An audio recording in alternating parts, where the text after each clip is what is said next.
নমস্কাৰ। আপুনি ঠিকেই সুধিছে। আমাৰ এইটো বমনগাঁৱত প্ৰায় 6 বছৰ ৰানিং হৈছে। হঠাতে আমাৰ তিনিপুৱা বটল এটা বজাৰত অহাৰ বাবে আজি 3 দিনমান আমাৰ ফেক্টৰী বন্ধ হৈ গৈছিলে।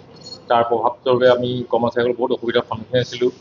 আৰু সেইকাৰণে আমাৰ অ'নাৰ দীপৰাজ গুপ্তাদেৱ আৰু আমাৰ মুখ্য পৰিচালক নীলোৎপল দাস, তেখেতলোকেও বহুত চেষ্টাৰ ফলত আজি দিনটোত উপনীত হৈছেহি।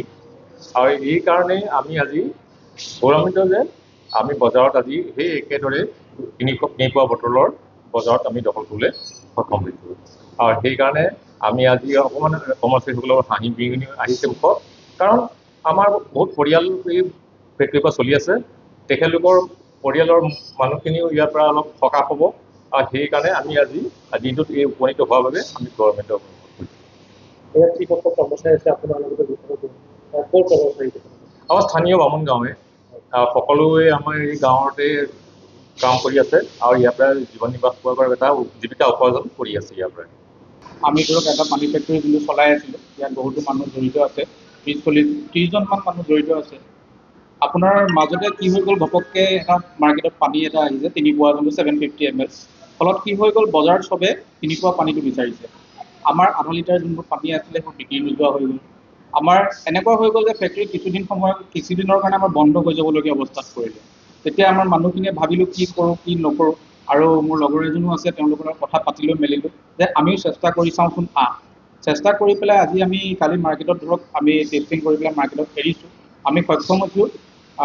আশা কৰোঁ ৰাইজে যাতে আমাৰো পানীটো তেওঁলোকে একচেপ্ট কৰে, ধুনীয়াকৈ আশীৰ্বাদ কৰে, সেয়াই বিচাৰিছোঁ। আৰু ক'বলগীয়া কি নাম আমাৰ ব্ৰেণ্ডটো হৈছে নিজৰা। এইটো গোলাঘাট কমাৰবন্ধাত বামুণগাঁৱত আছে। এইটো বৰ্তমান আমাৰ গোলাঘাটতে পানী দি থকা হৈছে, বৰপথাৰ ছাইডেও বিচাৰি আছে, সৰুপথাৰ ছাইডেও বিচাৰি আছে। এতিয়াও ফাইনেল টেষ্টিং মানে ভালকৈ এৰিবই পৰা নাই এতিয়া, চাওঁ কি হয়। কিন্তু প্ৰতিটো প্ৰান্তলৈ আপোনালোকে পানী যোগান দিব পাৰিব? আমিতো পাৰিম, কিন্তু ধৰক কিছুমান জেগালৈ কি হৈ যায়, ট্ৰেন্সপৰ্টেশ্যনৰ কাৰণে অলপ দিগদাৰ হৈ যায়। সেইটো কাৰণে যিমান পাৰি ওচৰতে মানে থাকিব বিচাৰিছোঁ। এতিয়া মানে ৰাইজক 10 টকাতে তিনিপুৱা পানী খোৱা কৰা হৈছে।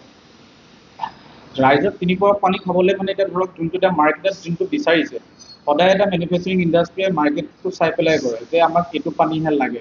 কৰিবলৈ এতিয়া উপায় নাপাই পেলাই বন্ধ হৈ একো নকৰাতকৈ, ইমানখিনি মানুহে একো নকৰাতকৈ আমিও ধৰক কৰিবলৈ মানে লাষ্ট অপশ্যন সেইটোৱে থাকিলেগৈ। আৰু আপোনালোকৰ ইয়াত কিমান পানী বটল আগতে আপোনালোকৰ পানী বটল 500 ml আছিলে, আপোনাৰ 1 লিটাৰ আছিলে, 2 লিটাৰ আছিলে। কিন্তু বৰ্তমান বজাৰত একো নচলাই হৈ গৈছে সেইবোৰ। এতিয়া অকল ৰাইজক 750 ml লাগে। সেইটো কাৰণে আমিও ধৰক 750 ml টোতে প্ৰডাকশ্যন ষ্টাৰ্ট কৰিছোঁ ৰাইজৰ সুবিধাৰ কাৰণে।